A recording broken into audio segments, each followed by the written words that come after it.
기도의 시리즈 7번째입니다. 흩어지는 교회라는 주제로 오늘 함께 말씀을 나누겠습니다. 살아있는 사람과 죽어있는 사람의 가장 중요한 특징이 있습니다. 차이가 있습니다. 살아있는 사람과 죽어있는 사람의 가장 중요한 차이가 뭘까요? 바로 심장 박동입니다. 그렇죠? 심장이 뛰고 있는 사람은 살아있는 사람이고 심장이 멈춰있는 사람은 죽은 사람이죠. 심장이 뛰고 있다고 해서 다 살아있는 사람도 아니에요. 분명히 살아있는데도 죽은 사람처럼 살아가는 자들이 있고요. 반면에 다 죽어가는데도 그 누구보다 활력 있게 살아가는 사람들이 있습니다. 그렇다면 우리를 진정으로 살아있게 만드는 것은 무엇일까? 그건 바로 사람의 꿈입니다. 우리가 꾸는 꿈이 우리의 생명을 유지시키고 활력을 불어넣는 심장입니다. 그래서 오늘 시간 이 자리에 계신 분 모두에게 꿈이 임하게 되기를 축복합니다. 꿈이 있는 사람이 살아있는 사람, 꿈이 없는 사람은 죽어있는 사람입니다. 장례식을 우리가 무덤에 들어갈 때 치를 뿐이지 꿈이 없는 사람은 죽은 사람입니다. 최근에 저의 심장을 뛰게 만드는 단어 하나가 있습니다. 그때그때 다르죠. 우리가 막 근데 여기 우리 학생들이 고등학생들이 없지만 고등학교 때는 대학교 가는 생각만 하면 막 꿈을 꿉니다. 그 꿈만 꾸면 막 심장이 뛰죠. 저의 심장을 뛰게 만든 단어 하나가 있는데 그것은 바로 진리라는 단어입니다. 이 진리라는 단어만 들으면요 제 심장이 막 뛰기 시작해요. 흐릿한 정신도 갑자기 맑아지고 축 처져 있던 제 생각과 몸도 이 진리라는 단어만 들으면 갑자기 초점이 맞춰지고 힘이 들어가기 시작합니다. 그래서 제가 깨달은 거예요. 위에서 무슨 소리가 나는 거죠 지금?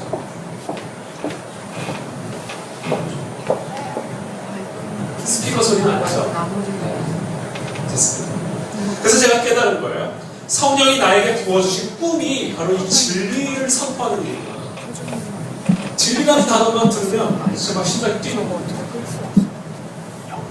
진리를 선포하고 이 진리를 회복하는 일, 이 일이 성령께서 제게 주신 꿈입니다. 그리고 그것이 바로 그 안에 진리 교회를 시작하신 이유입니다. 근데 이 꿈은요, 비단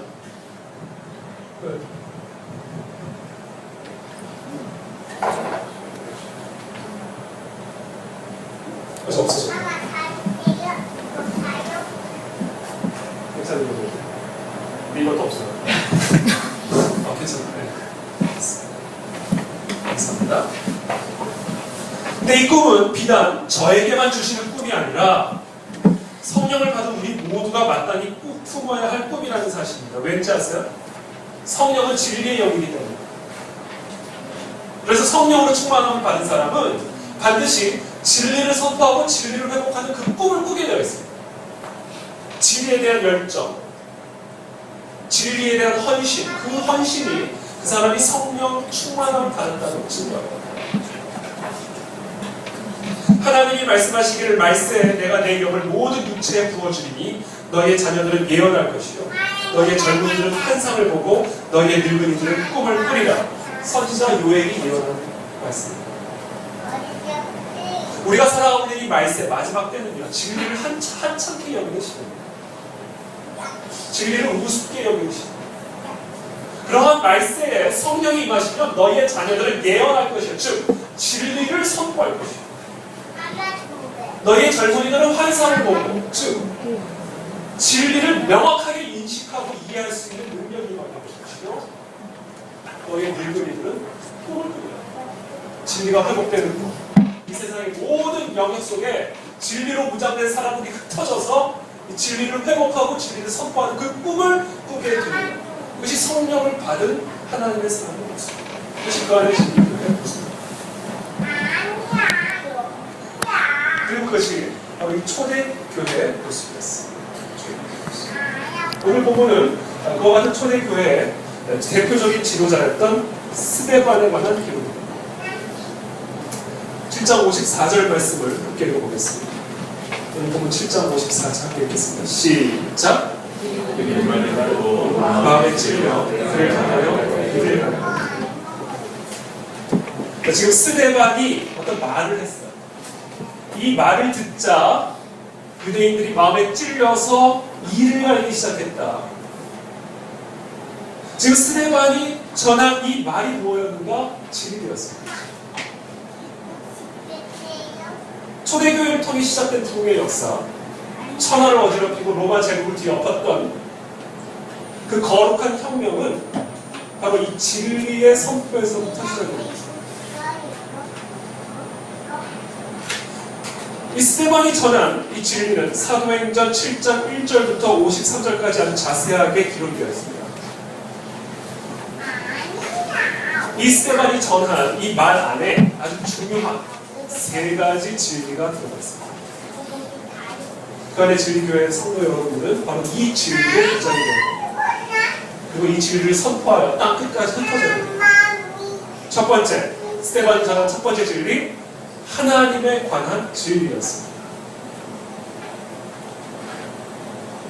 7장 한번 쭉 보세요. 제가 그냥 쭉 훑어서 볼게요. 7장 1절부터. 대제사장이 이르되 이것이 사실은 2절에 스데반이 이르되 여러분 부형들이여 들으소서 우리 조상 아브라함이 하란에 있기 전 메소포타미아에 있을 때의 영광의 하나님이 그에게 보여 이르시되 네 고향과 친척을 떠나 내가 네게 보일 땅으로 가라 하시니 아브라함으로부터 이 말은 시작이 됩니다. 갈대아 우르시아에 살던 아브라함이라는 한 인물을 불러내어서 갈 바를 알지 못하고 약속의 땅으로 보내시는 그 이야기부터 시작이 되죠. 그 이야기를 통해서 계속 이어갑니다. 이삭의 이야기, 야곱의 이야기, 요셉의 이야기, 모세의 이야기, 홍해가 갈라지는 이야기, 아론의 이야기, 다윗의 이야기. 그래서 결국 예수 그리스도의 이야기까지 쭉 흘러갑니다. 이 이야기를 통해 스데반이 당시 유대인들에게 말하고자 했던 진리, 그 진리의 핵심은 뭐였는가? 하나님의 주권과 섭리입니다. 이 이스라엘의 역사는 그냥 우연히 아무 의미 없이 흘러가는 그런 이야기가 아니라 예수 그리스도를 이 땅에 보내시기 위하여 하나님의 주권과 섭리 속에서 이어지고 있는 하나님의 이야기다라는 진리.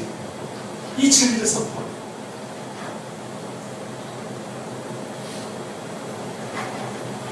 저는 이 시간 축복합니다. 저와 여러분들의 삶 안에 바로 이와 같은 하나님의 진리가 회복이 될 때 우리의 삶이 회복이 됩니다. 여러분들의 삶의 주인은 하나님이십니다. 여러분들의 삶을 향한 주권은 하나님이 갖고 계셔요. 그래서 그 하나님의 손 안에서 이루어지는 우리의 모든 삶은 궁극적으로 합력하여 선을 이루게 되어 있습니다. 궁극적으로. 이스라엘의 역사를 되돌아보세요. 얼마나 많은 좌절과 실패와 죄와 어려움들이 있었습니까? 그래서 오늘 이 스데반이 전한 이 말 안에 담겨진 진리는 뭐예요? 하나님의 손 아래서 그 모든 것들이 결국 합력하여 그리스도를 보내줍니다. 이 진리가 우리가 회복이 될 때 저와 여러분들 가정이 회복이 되고 삶이 회복되고 나라와 민족이 회복이 됩니다.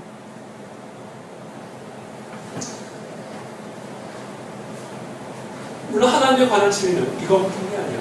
얼마든지 많이 있어요. 근데 중요한 것은 하나님에 관한 진리가 회복이 됩니다. 역사 속에서 나타난 이 교회의 암흑기를 가만히 보면, 역사를 가만히 보면 언제 교회가 어두워졌는가, 언제 세상이 어두워졌는가, 하나님에 관한 진리가 왜곡이 되거나 오해가 일어날 때 교회가 침체되고 생명력을 잃고 그래서 세상이 어두워졌습니다. 예컨대 16세기 종교개혁이 일어나기 전에 암흑시대를 한번 생각해보겠습니다. 중세 암흑시대. 중세시대 당시 교황청은요, 성 베드로 성당을 짓기 위해서 어마어마한 재정이 필요했었습니다. 그래서 뭐를 팔았죠? 면죄부를 팔았어요. 그 당시 면죄부를 판매하는 가장 훌륭한 영업자가 있었는데, 그 영업을 뛰던 수도사가 있었는데, 그 수도사의 이름이 바로 테첼이라는 수도사였어요. 테첼이라는 수도사는 성당에서 성도들에게 이렇게 설교를 했습니다. 금화가 면죄부 헌금하면 떨어지며 땡그랑 소리가 나는 순간 죽은 자의 영혼이 연옥에서 천국으로 옮겨요. 이것이 당시 중세 유럽의 시대적 영적 상황이었습니다. 이런 상황에 맞서 진리를 선포한 사람이 마틴 루터예요. 무슨 소리예요?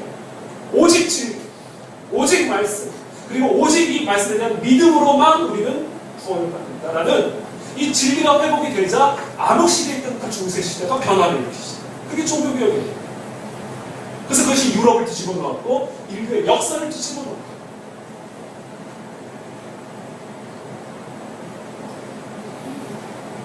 오늘날 저와 여러분들이 점검해야 돼. 우리 그 안에 지금 교회를 이제 세워 나아가는 이 시즌에, 이 시점에 저와 여러분들이 반드시 확인하고 짚고 넘어가야 할 부분이 있는데, 그건 뭐냐면 저와 여러분들이 믿는 하나님, 진짜 하나님인가를 확인해야 돼요. 우리가 하나님이라고 부르고 있고 하나님이라고 예배하고 있는 그 하나님이 진짜 하나님의 실체인지 아닌지를 확인해야 돼요. 그것부터 시작해요. 리센트 신학교의 제임스 패커 교수는 오늘날 많은 사람들이 하나님에 대해서 오해하고 있고 하나님에 대해 무지하다고 이야기하면서 그 이유를 현대 시대의 풍조의 영향을 받아 하나님을 오해하기 시작했다는 거예요. 오늘날 현대 사회의 풍조, 핵심적인 풍조 두 가지입니다. 인본주의, 두 번째 물질주의. 인본주의적인 신앙을 만들어내는 거예요.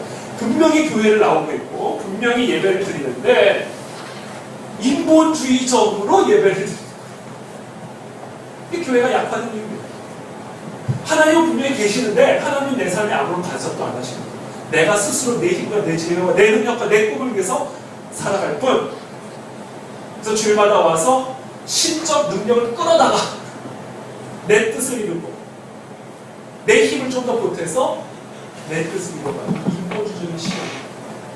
이것이 오늘 우리 교회의 근저를 약화시키는 것입니다. 두 번째, 물질주의입니다. 경제적 이윤, 경제적 효율, 실용성, 최고의 가치죠. 그래서 우리가 하나님에게 헌신하고 희생하는 것보다는 어떻게 하면 하나님이 내게 더 큰 이윤과 이득을, 실용성을 가져다 줄 것인가를 가지고 기도하고 예배하는 이런 기복주의적인 신앙을 만드는 것. 이것이 오늘날 현대인들이 생각하는 하나님의 모습이에요. 그리고 그와 같은 하나님이, 그 하나님에 대한 관점이 오늘날 우리의 교회를 약화시키고 생명력을 잃어버리게 하는 것이죠. 지금 저와 여러분은 어떤 하나님을 믿고 계십니까? 여러분은 정말 하나님의 본질과 하나님의 실체를 믿고 계십니까? 그걸 점검해요. 내 생각이 합리적인 하나님, 내 스타일에 맞는 하나님, 이 현대 시대 풍조에 어울리는 하나님을 만들어 놓고 내가 믿는 하나님이 이런 하나님이야. 나의 신앙은 이런 신앙관이야. 나의 하나님과는 이런 하나님관이야. 라는 것을 주장하고 있지 않습니까? 그것은 다 배설물이에요. 그건 하나님이 아닙니다. 배설물. 우상숭배. 하나님의 형상은 우리의 상상력에 의해서 만들어지면 안 돼요. 우리의 편이나 시대적 풍조에 의해서 만들어지면 안 됩니다. 그건 하나님이 아니라 우상이에요. 그건 쓰레기입니다. 그렇기 때문에 부흥을 위해, 진정한 이 시즌의 부흥을 위해 우리가 점검해야 할 것, 하나님에 관한 진리, 이 진리가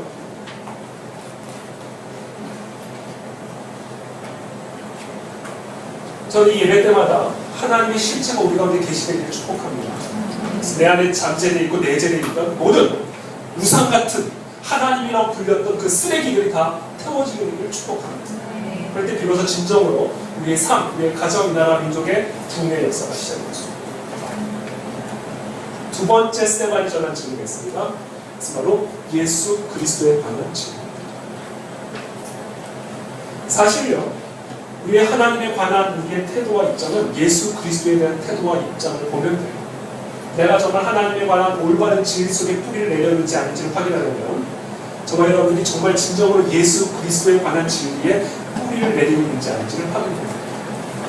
하나님을 믿는다고 하면서 예수를 인정하지 않는다? 하나님에 대한 믿음이 없습니다. 왜냐하면 예수님이 말씀하셨듯이 나와 아버지는 하나입니다. 요한복음 10장 30절에 있어요. 예수님과 아버지는 하나예요. 하나님에 관한 진리와 예수 그리스도에 관한 진리는 하나입니다. 여러분에게 예수님은 누구십니까? 이 질문에 대한 답이 하나님에 대한 우리의 믿음을 보여주는 것입니다. 그래서 예수님을 이 시간 우리에게 질문합니다. 당신에게 예수 그리스도는 누구십니까? 당신에게 있어서 예수 그리스도는 누구십니까? 이 질문에 대해서 우리가 아주 진지하게 답을 할 수 있어요. 진지. 누구세요? 여러분에게 도대체 예수님은 누구세요? 어떤 분이세요? 진지하게 우리가 답해야 돼요.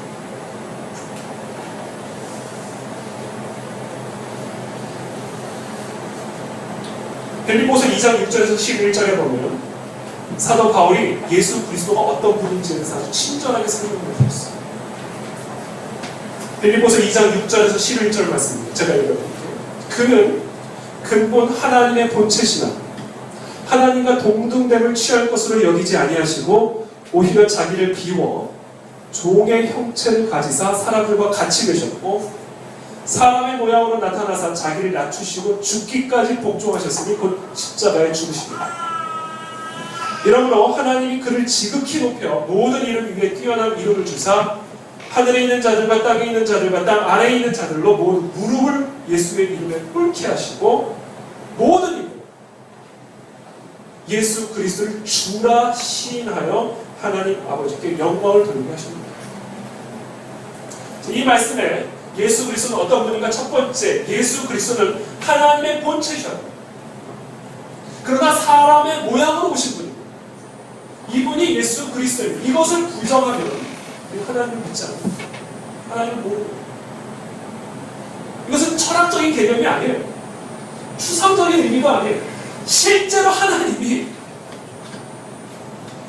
저와 여러분들 같은 인간의 몸을 입고 오셨다고. 세상 속으로, 역사 속으로. 이분이 하나님, 이분이 예수입니다. 믿으십니까? 네.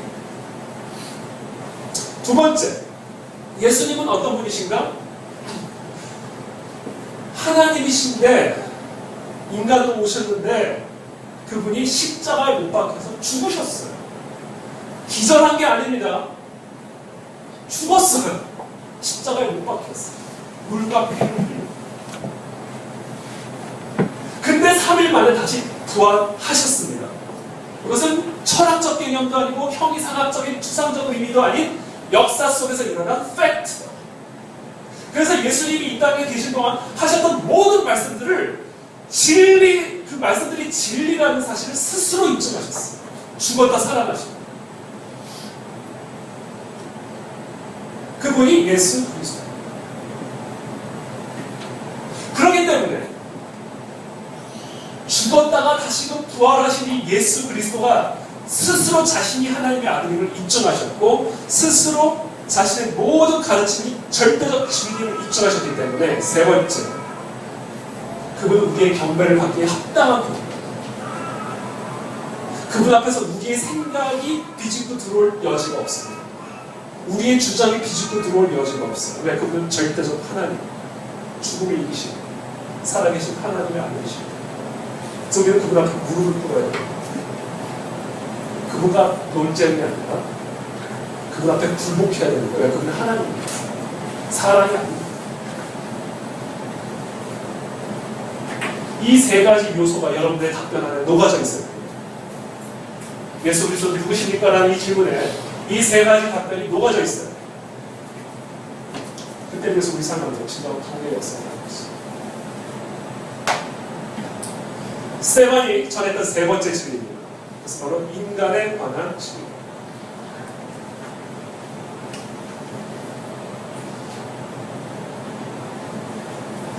마땅히 우리가 그분 앞에 무릎을 꿇어야 되는데 무릎을 꿇기는커녕 죽였다는 거예요. 인간이.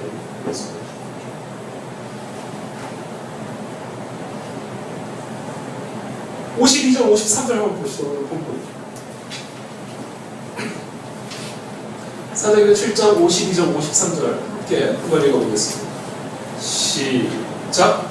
너희 조상들이 선지자들 중에 누구를 박해하지 아니하였느냐. 의인이 오시리라 예고한 자들을 그들이 죽여놓고 이제 너희는 그 의인을 잡아준 자여 살인한 자라 되느니 너희는 천사가 전한 율법을 받고도 지키지 아니하였도다. 사실 지금 스테반이 7장 1절부터 쭉 말했지만 결정적으로 유대인들로 하여금 돌을 던지게 만든 핵심적인 말씀이 지금 읽은 이 말씀이에요. 이 말을 듣고 돌을 던진 거예요. 이 말을 듣고. 이 말이 뭐예요? 너희 조상들이 선지자들 중에 누구를 박해하지 아니하였느냐? 선지자를 하나님 보낼 때마다 다 죽이지 아니하였느냐? 이야기죠. 의인이 오시리라 예고한 자들을, 그러니까 선지자들이 이 구약시대에 예언하고 예고했던 그 모든 메시지의 핵심은 의인이 오실 거라는 예언이었어요. 예수 그리스도에 관한 증거. 근데 그 의인이 오시리라 예고한 자들을 다 죽였고, 이제는 그 의인이 오니까 그 의인마저 죽였다. 그 의인, 예수 그리스도 앞에 무릎을 꿇기는커녕 너희들의 손으로 그를 죽였다. 이게 인간에 관한 진리입니다.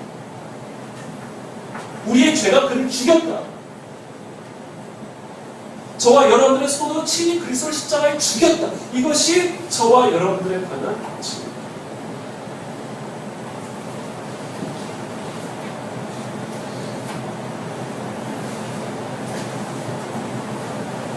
오늘날 우리 현대사의 교회, 복음주의 운동이라고 하는 이 부의 놀라운 역사를 일으킨 큰 물줄기가 언제 시작이 되냐면 사실 18세기 영국에서 시작된 부흥운동이 19세기, 20세기, 21세기 거쳐 어마어마한 영적 큰 뒤바꿈 대부흥이 18세기 영국에서 시작했습니다.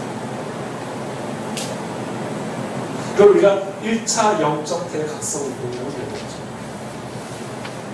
이때 대표적으로 쓰임받았던 하나님의 종들이 어떤 사람이에요? 조지 위필드라든지 조나단 에드워즈라든지 존 웨슬리 같은 사람. 조지 위필드나 존 웨슬리는 영국, 조나단 에드워즈는 미국.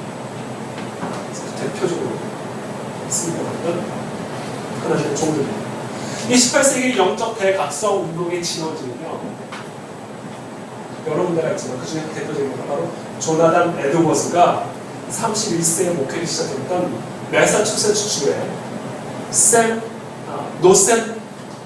이름이 좀 특이해요. 노샘프턴 교회. 노샘프턴 교회. 그 안에 질문 이름 참 잘 됐죠? 노샘프턴 교회.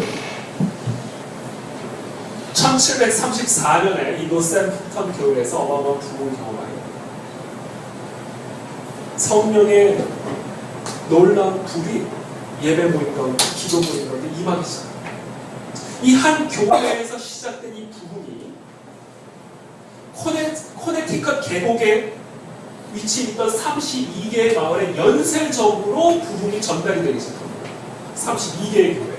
그래서 이 노샘프턴 교회를 시발적으로 시작된 이 부흥을 그런 코네티컷 계곡 부흥이랍니다. 마치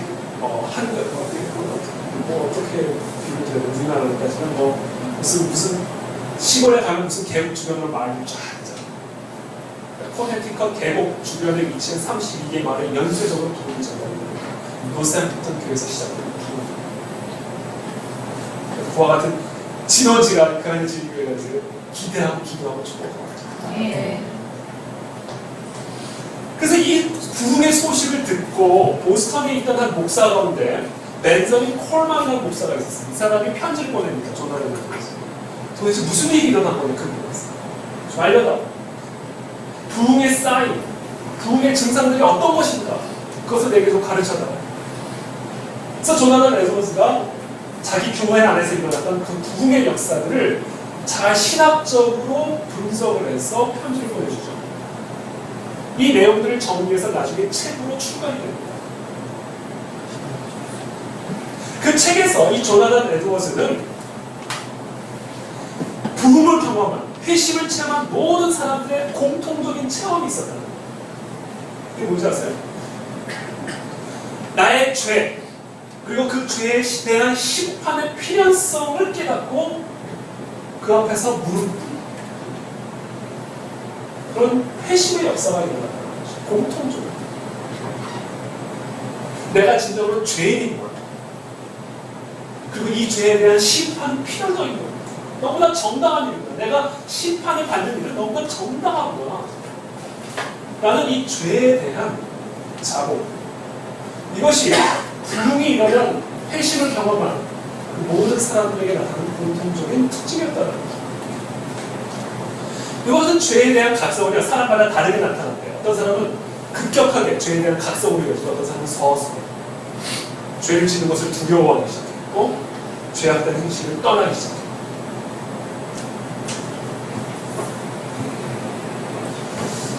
그럼 이와 같은 회심의 역사, 부흥의 역사가 회심의 역사가 사실 부흥의 가장 중요한 핵심의 특징이에요. 이런 조나단 에드워스의 회심 사건이 일어나기 전에, 죄송합니다. 이런 부흥이 일어나기 전에 조나단 에드워스가 경험한 회심이 있습니다. 그 사람이 자서전에 이렇게 기록을 했어요. 자신이 경험한 회심에 대해서. 제가 읽어드릴게요. 이 사람 자서전 내용입니다. 내가 기억하기로 하나님과 하나님께 속한 일들에 대해 그렇게 내적이고 달콤한 기쁨을 맛본 첫 번째 경우는 디모데전서 1장 17절을 읽을 때였다. 만세의 왕 곧 썩지 아니하고 보이지 아니하고 홀로 하나이신 하나님께 존귀와 영광이 세세토록 있을지어다. 아멘. 이 구절을 읽고 있는데 하나님의 영광에 대한 감각, 즉 전에 경험했던 어떤 것과도 전혀 다른 새로운 감각이 내 영혼에 생겼습니다. 그리고 내 영혼 전체에 확산되었습니다. 성경의 다른 어떤 구절도 이 구절처럼 내게 다가온 적은 한 번도 없었습니다. 나는 속으로 하나님은 얼마나 놀라우신 분인가 라고 생각했습니다. 여러분 생각해보세요. 이 말씀 사실은 지금 디모데전서의 핵심적인 구절도 아니에요. 근데 이 말씀을 읽는데 이전부터 어떤 새로운 생각과 마음이 내게 들어왔다. 이거 누가 하신 일이에요? 성령이 하신 일이에요. 존 웨슬리의 회심 사건도 마찬가지입니다. 자서전에 이렇게 씁니다. 자신이 회심한 첫 번째 순간 1738년 5월 24일자입니다. 저녁에 별로 마음이 내키지 않은 채 올더스케이트 가에 있는 한 모임에 갔다. 거기서 한 사람이 루터의 로마서 주석의 서문을 읽고 있었다. 밤 9시 15분 전쯤 되어서 그가 계속하여 그리스도를 믿는 믿음을 통해 하나님께서 마음의 변화를 일으키시는 역사를 하신다고 설명을 하고 있었는데 내 마음이 이상하게 뜨거워지는 느꼈다. 나는 구원을 받기 위하여 그리스도를 오로지 그리스도만을 믿는다고 고백했다. 뿐만 아니라 주께서 내 모든 죄를 씻으시고 나를 사망의 법에서 구원하셨다는 확신이 생겼다. 나는 악의적으로 나를 이용했거나 박해한 사람들 위하여 있는 힘을 다하여 기도하기 시작했다. 그리고 나는 생전 처음 내 마음속에 느낀 것을 거기에 있는 모든 이들에게 터놓고 가르쳤다. 저는 이런 일들이 우리 예배 모임 가운데 일어나는 일입니다. 정말 여러분, 예수 그리스도는 우리의 죄를 구원하셨습니다. 나는 죄인입니다. 이 말이요. 사실은 우리의 논리적으로 이해를 하려고 하면 우리의 마음을 움직이지 않아요. 못해요. 이렇게 한 귀로 듣고 한 귀로 흘러갑니다. 근데 이상하게도 그 말이 그 사람의 마음을 뜨겁게 하는 때가 있어요. 근데 항상 있던 어떤 그 말씀이 어느 순간 내 마음을 막 박동치게 하는 그 말씀이 있고 이게 성령의 역사입니다. 이런 역사들을 우리가 경험을 해야 돼요. 예배 때. 이게 부흥의 징조예요. 그래서 전 존 웨슬리의 이 간증이 참 재밌어요. 가기 싫은데 갔어요. 제가 주고 가기 싫은 마음이 드는 그 장소에 가십시오. 제가 앞으로 여러분들 주중에 기도 모임을 할 거고요. 이제 어느 정도 우리가 세팅되는 새벽이거든요. 그럼 우리 싫을 때가 있어요. 저걸 꼭 해야 되나? 큐지 세미나 다음 주에. 근데 광고하려고 이야기하는 게 아니에요. 갈레바 바이블 아카데미도 있어요.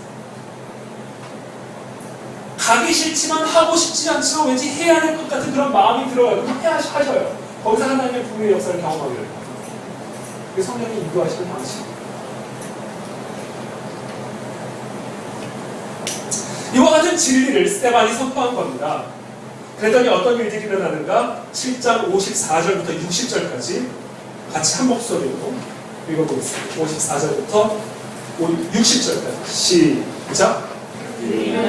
마음의 진료를 향하여 이르가로되 스테반이 성령 충만하여 하나님을 불러 중보하여 하나님의 영광과 믿음을 지켜서 하나님 편에 서시고 그가 하나님의 은혜로 인자가 하나님 편에 서시고 중보하되 그들이 큰 소리를 지르며 귀를 막고 일제히 길게 달려 성 밖으로 내치고 돌로 칠세 증인들이 옷을 벗어 사울이라는 청년의 발 앞에 두니라. 그들이 돌로 스테반을 치니 스테반이 부르짖으되 주 예수여 내 영혼을 받으시옵소서 하고 무릎을 꿇고 크게 눌러 이르되 주여 이 죄를 그들에게 돌리지 마옵소서. 이 말을 하고 자기가 핍박을 받아요.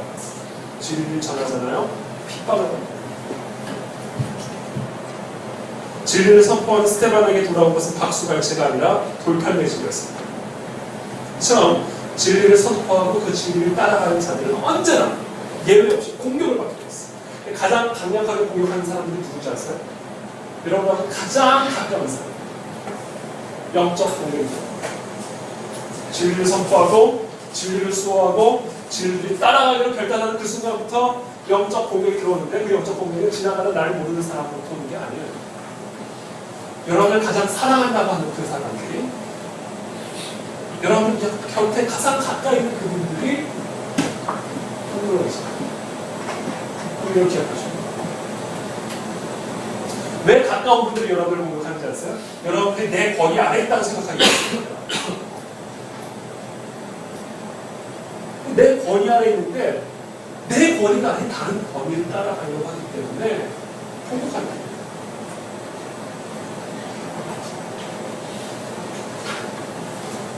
나의 가족, 나의 친구, 나의 동역자, 당신에 대한 소유권을 강력하게 주장하는 사람들로부터 가장 강력한 공격이 들어옵니다. 그래서 예수님이 얘기한 거예요. 네 집안의 원수가 네 가족을 네 부모를 따르겠지 나를 따르겠지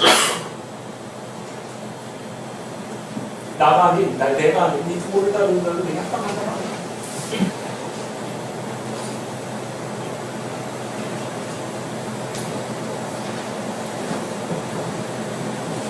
그리고 여러분 그뿐만 아니라 네 그렇게 뭐 이 핍박을 받게 되는 이 핍박이요. 그 나쁜 건 아니다. 핍박은 와요. 오게 되어 있어요. 내추럴. 자연스럽게 오게 되어 있어요. 특별히 이상한 것도 아니에요. 그냥 옵니다. 근데 그것이 꼭 나쁜 것만은 아니에요. 그 핍박이 우리를 흩어지게 만들어요. 갈대아우를 떠나게 만들어요. 그래서 약속의 땅을 향하게 만드는 그 엔진, 그 동력, 그게 핍박.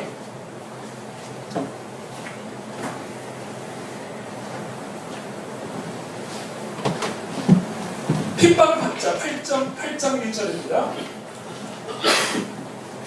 그날에 예루살렘에 있는 교회에 큰 박해가 있어 사도 외에는 다 유대와 사마리아 모든 땅으로 흩어집니다.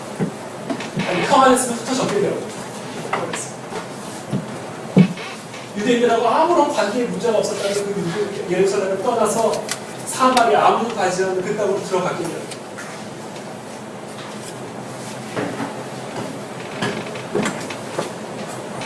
이들이 흩어져서 무엇을 했죠? 진리를 전했습니다. 그러면 스데반이요. 진리를 전하다가 돌에 맞아 죽었으면 진리도 같이 죽어야 되는 게 정상인데 진리는 더 강력하게 살아 역사하여서 온 유대와 사마리아가 흩어져 버리기 시작했어요. 그리고 박해를 피해 흩어진 사람들은 스데반이 돌에 맞아 죽게 만들었던 그 진리를 선포하기 시작합니다. 그래서 그것이 결국 로마 제국을 뒤엎습니다. 그래서 우리가 아주 중요한 메시지를 하나 발견할 수 있어요. 그것은 뭐냐? 진리는요, 선포하기만 하면 스스로 확장되어져 나가요. 스스로 힘을 얻어서 확장시켜 나가요. 그래서 찰스 스펄전이 이렇게 얘기했어요. 복음은, 즉 진리는 우리의 갇힌 사자와 같다. 그것은 변호할 필요가 없다. 다만 우리에서 풀어주기만 하면 된다. 그러면 진리는 스스로 이 세상을 삼켜가고 있습니다. 그래서 얼핏 보기에 진리를 선포하다 맞아주는 스데반의 시도는 실패한 것처럼 보여요. 그러나 그렇지 않아요. 그에 대한 박해와 그의 죽음이 오히려 사도들을 제외한 모든 그리스도인들을 온 유대와 사마리아를 흩어버렸어요. 그리고 그들이 흩어질 때 진리도 함께 흩어지기 시작한 거예요. 그래서 진리를 전하던 한 사람을 돌로 쳤더니 진리를 전한 사람이 둘이 되고 진리를 전한 사람이 4명이 되고 그 4명을 쳤더니 8명이 되고 16명이 되고 32명이 되고 그 다음부터 이제 산수가 안 됩니다.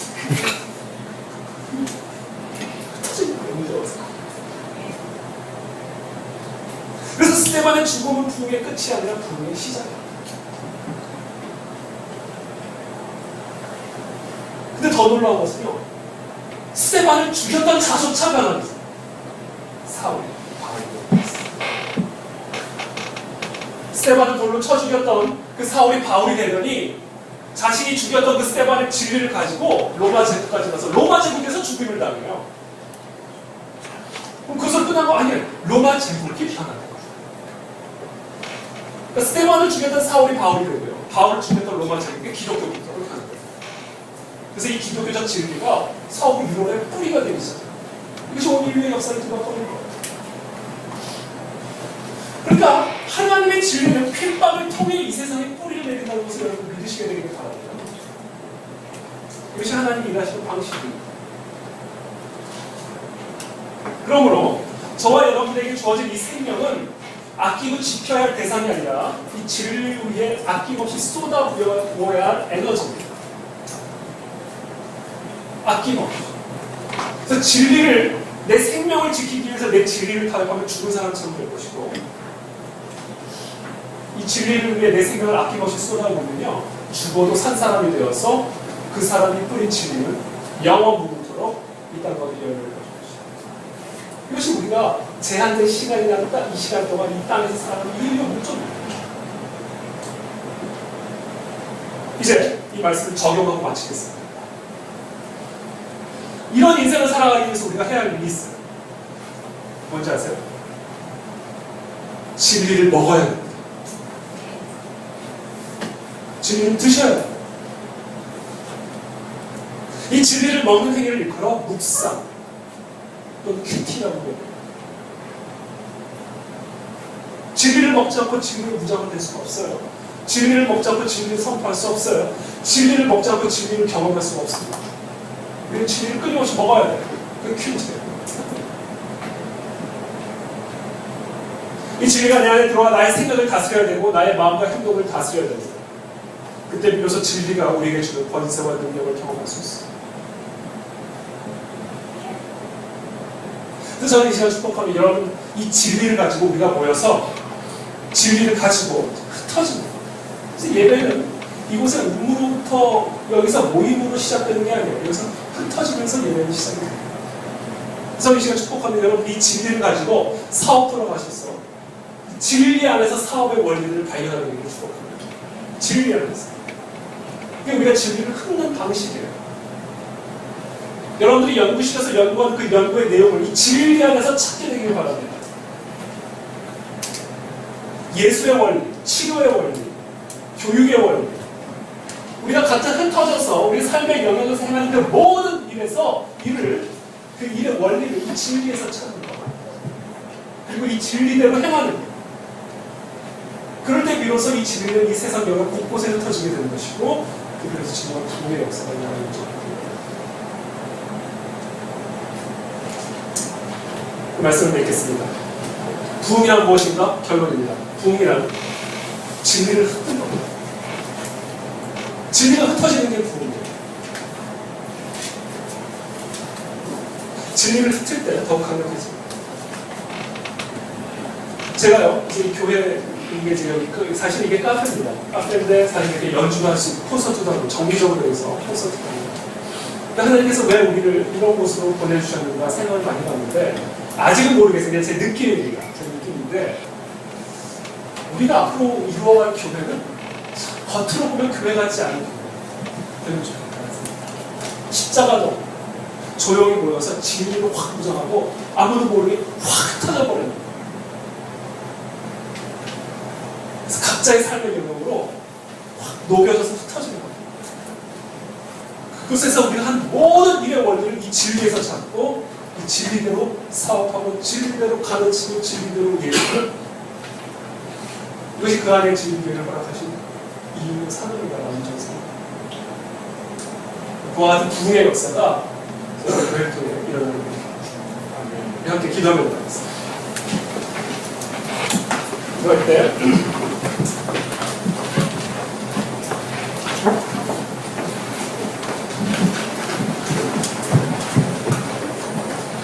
우리 제가 얘기한 그 조나단 에드워스가 경험한 그런 회심의 역사가 한번 기도해요.